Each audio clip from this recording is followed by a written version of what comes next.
Good morning, class. How is everybody? Today we're going to be learning how to balance chemical reactions using chemical equations and the principles of stoichiometry.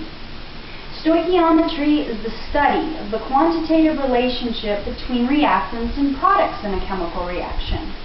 Today we're going to be looking at the reactions that form table salt.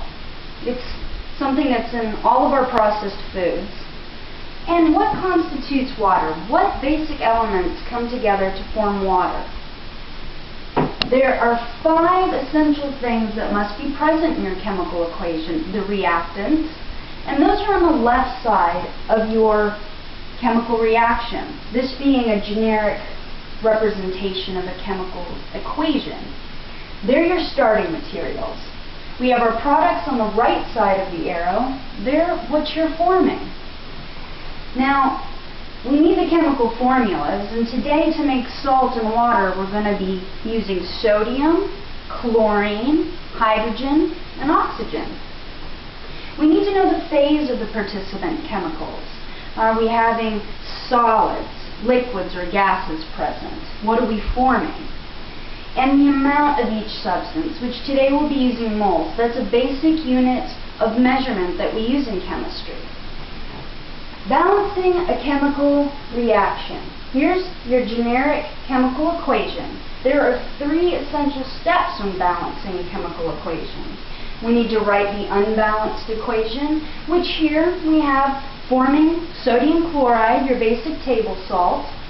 We have it unbalanced. Well, the point is to balance it. And we're going to use stoichiometry today to balance it, using measurement unit of mole. We're going to indicate the phase of the reactants and the products, okay, and those are written in green subscript here. Let's look at our examples. Here, let's look at our unbalanced equation to make sodium chloride, table salt. Initially, the coefficient is 1 here, 1 mole of sodium. And here's the subscript for this diatomic molecule, chlorine, coming in as the form of a diatomic molecule. That means there's 2 moles of chlorine present.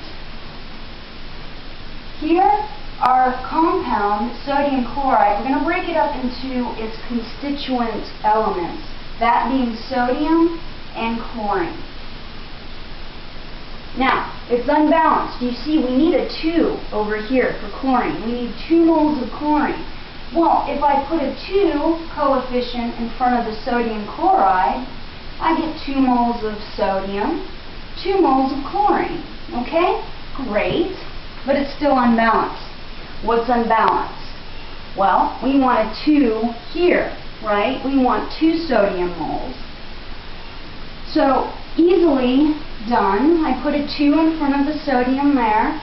And look, we now have a balanced chemical reaction using the principles of stoichiometry. A similar example.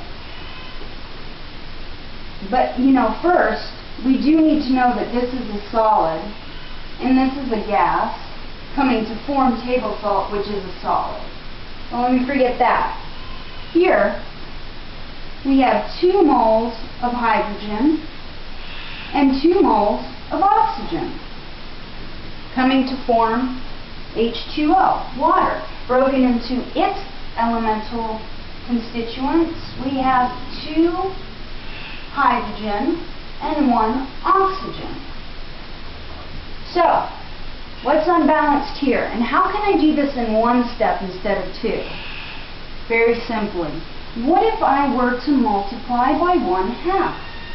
Well, look what happens when I do that. We have a 1 here. So it's automatically balanced. And of course, we want to know the phase. We have diatomic hydrogen, which is a gas, oxygen, a gas, and of course, liquid water. Now guys, our products, water and sea salt. Salt water. Thank you.